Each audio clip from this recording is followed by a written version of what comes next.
the Real Estate U podcast with Lettiann. Welcome back to Real Estate U with Lettiann. And today I have on Burton Kelso with Integral. And we say you are tech solution extraordinaire in the city here in Kansas City. So you are also on every news channel. Now you're back on every news channel. So right at the stay-at-home order, were you just like walking around your house so itchy because you weren't on in front of a camera, or what was going on? Oh, I haven't stopped being on TV. It's just been nonstop. So even the stay-at-home order during that time? Heck yeah. You found a way. Yeah, it's either Zoom or Skype is how, of course, that has happened. Now, I will say quickly, I did go to one station down in Springfield, but I was in and out and masked up. So, well, it's always good to see you. Hardly a day doesn't go by that I don't see you, whether it's in the morning when I'm getting ready for work. Not that you're there, but you're in a studio somewhere. So, but anyhow, we're so glad to have you back, Burton. You've helped us with so many things with regard to our tech, not only at my house, but also here in our office. And we just thank you and your staff. You're always there. You're always prompt, and you know what to do to solve the problem. So thank you for that. Thanks for letting us take care of your technology, Lettiann. Absolutely. Absolutely. So what are you seeing trending right now, Burton? I know you're all over the city and then some. I mean, you're going into other states as well. But now that people are shifting from being in their office, maybe with their laptop or their PC in their office, a lot of these folks are working from home now. Are you making more home, what do they call that when the doctor visit, are you making more home visits, or are you still seeing a lot of office visits for tech concerns and issues and startups or shutdowns? Well, before the pandemic hit, it was more 70-30 as far as 70% being on-site visits and 30% being remote tech support visits. But now it's kind of evened out to 50-50. We've got customers who still need to be in their office and do work, but at the same time, we have businesses that need to work virtual.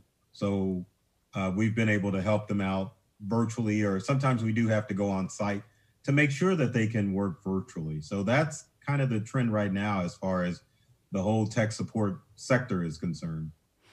Let's backtrack a little bit. Tell everyone who's watching and listening what you do and how you help the consumer.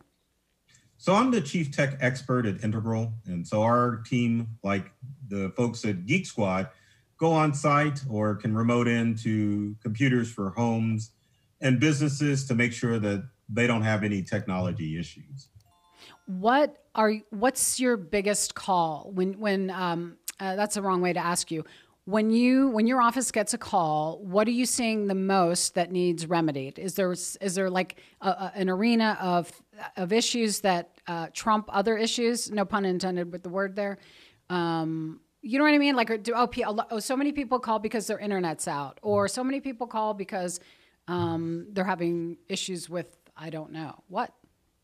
You nailed it. Internet is the big issue now, especially in the pandemic. So we've had people call because they've had spotty Wi-Fi in their home or in their business. They're having issues because they moved out to a rural area and they want to find out if there is a viable internet provider that can help them with getting online. But internet is huge. And we've even had struggles with people who are having issues with their current internet provider, but their internet provider won't give them any direction as far as what to do to solve the problem. And that's happened with us as well. So a lot of what you just said even happens in our business because people are moving out of subdivisions and maybe to more rural locations, but they're working from home and they need a certain strength on their Wi-Fi in order to make all of their calls, and they're calling internationally. And that's a challenge because she's like, I don't even want to see the property unless I can get this amount of strength, or it can support my business. I get it. But what's so funny, Lettiann, is that we always run into people after they've moved to the property and discovered that there's no viable internet solution out there. Now, obviously, there are people who live in rural areas who really don't need internet, or they're just using their mobile hotspot or their phone. But there are people that that doesn't even come to mind. So I think that's funny you mentioned that. Well, she in particular, she didn't want to move and have a problem that then would inevitably result in a hiccup in her business. So I thought that was pretty savvy. And now I'm asking other people that are moving rurally, how important is your Wi-Fi needs? Let's be sure that that's intact. So let's say someone moves and you say you're getting the latter. People are moving first and then going, oh my dear, we need more strength and all of that. What are some solutions are there solutions? In many instances, no, there are no solutions. Now, particular areas have local internet providers that will set a Wi-Fi signal on top of the county's water tower or the town's water tower and beam internet to the homes in that county. But other than that, there's really no solutions because the larger big tech internet companies are just not in a hurry to provide internet. Some of them are waiting on government grants. Others just don't want to take the risk of spending the money that's required in order to run fiber in those rural areas. So if people are working from home, is their best option, and this is for me so I can tell people as well, secure a hotspot, or would it be maybe go to your local coffee shop if it's open, but working there every day wouldn't be good? And what about the children who need Wi-Fi for school? Yeah, it's a really tough situation, Lettiann. I mean, all the stuff that you just said will be viable solutions, but the problem is how long is your local coffee shop going to stay open? Because many of them are closing early, especially the mom and pop ones. And also with the mobile hotspot, data is pretty expensive as far as a plan is concerned. And then also, is your mobile data going to even reach your property if you're in a rural area? Because there are some carriers where you just can't get service at all. Has this devastated anyone? Because you said you get the call after they move. So what do they do? What's your advice to them? They can really do. They can look at us and say, well, you guys don't really know what you're doing. And it's like, well, I'm sorry. We can't control telecom. I mean, it's not like we can run fiber to an area. That all depends on the internet provider. Now, some people need to make sure that they're checking to make sure that it's not a Wi-Fi issue versus an internet issue, because there's a difference between the two. You've got spotty Wi-Fi, you just need to boost the Wi-Fi in that dead zone in your home. But if your internet's bad, then obviously you need to see if you can switch providers or, use a Wi-Fi hotspot. And I love what you said, because it's best to call Integral if you're having some concerns, or if you've moved rurally or noticed a change in your internet service, because it could be as simple as adding what do you call it, an adapter or an extender? What is that thing? What is it called, Burton? Well, there's two terms. You can get set up in your home what's called a mesh network, which basically a series of repeaters that will get Wi-Fi into those weak areas of your home. You can also get a Wi-Fi extender, which will allow you to extend Wi-Fi into those poor areas as well. So, because I think the myth with routers, like if you go out and buy a router from the store or from your internet provider, those only cover about a 2,500 square foot area of a home. So if your home's at 2,500 square feet, you should have a good signal. But anything above and beyond that, you're going to have to find ways to get Wi-Fi in those weak areas. So here, this will throw you for a loop, maybe. So let's say it's a 2-level home, whether it's a 2-story or what have you. Both are 2,500 square feet. Would you put a router on, if that's the right word, on both levels, or is the house split this way? It's on this side of the house and this side. If anyone can see me, half the house, half the house. What would you do? Yeah. Here, hold on. I've got a picture of a house. That's a beautiful home, Burton. That's just a gorgeous house. What's in that really awesome book? Full of awesome recipes, including Lettiann's chili. Yes, and it's a good day for Lettiann's chili today. Right, exactly. So, but you're talking about a home like kind of like this, right? What we're looking at? Yes, let's say that. So you have the main level. You come home, you smell the chili. You're glad someone already started it. Right. And then, so do you split the router for service on? You know what I'm saying? On like I know. Okay. The main thing as far as a home, especially if you've got a multi-level home, is that your router needs to be on the main level. So if you've got it in the basement or in the attic, it's going to cause issues. So it always, if possible, needs to be on the central floor, centrally located. But if you can't do that because of the way your internet provider is set up, then you have to go the course that you mentioned, whereas that you have a repeater or router upstairs and then maybe one in the basement as well. So let's talk video, and you're a public figure. The last time you were on our show, or maybe here in our office, you were in some rural town somewhere, and I think you were in a parking lot, and some young man in the car next to you goes, "Dad, look, it's that guy on the news all the time or on TV all the time." So, I mean, you're a public figure here, Burton. How? No, I don't know about that. Well, there's not a day that doesn't go by that I don't see you. So I love that smile. It reminds me to smile all the time. So thank you for always smiling. Oh, no problem. But how has being on TV almost daily, and I mean, all you want to do is help others. It shows, the moment anyone meets you, you're just willing to help in any way, and that's a part of the reason that I love what I love about you. But with all this publicity and all these videos and being on these podcasts and helping so many people in different arenas, whether it's the real estate business or the TV stations or the rural consumer, how has all of this exposure affected your business?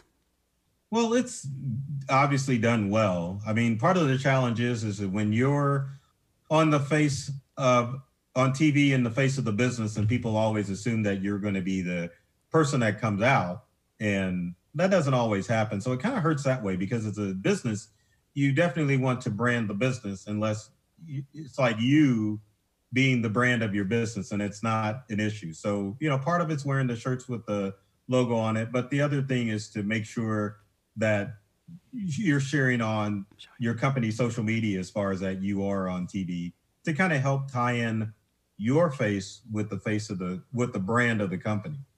That makes sense if they think you're going to show up. So I'm going to show my shirt, branded logo. Right. So I know so now everything I wear has got my name on it, Burton, thanks to you. Yeah, but you're the face of the business too, Lettiann. So Lettiann and Associates. So, I try to show up when they think it's me showing up, and not be late for sure. Right. What are some trending things that the consumer needs to be aware about now? I mean, these are awkward times, and when this episode airs, it'll be 2021. But what's happening? What are you getting calls for the most? Besides, you said internet service, of course. Cybersecurity is always huge, Lettiann. There's all sorts of threats, especially COVID related, that people have to deal with. You've got ransomware, which can lock up your files. You've got credential stuffing, which takes all of that data that was stolen in those large scale data breaches, and it enables hackers to use your old credentials to log into your online accounts. You've got malware, which usually appears in the form of that alert that pops up on your computer, where it's saying that it sounds like the robot from Lost in Space, where it's telling you danger, danger, and that your files are in trouble or your internet's in trouble. So, and of course, you've got all sorts of phishing scams that are going on that are COVID related too. So cybersecurity is such a large industry that it's really not going to go away. So people should always be cognizant of what threats are out there and make sure that they have the protection to keep themselves and their businesses safe. Do you mean like all the superheroes behind you? Something like that. It's like you got everyone there, including Woody and Burton. Yes. We got you. So all the things you said, phishing, malware, all of that, is a lot of foreign terms.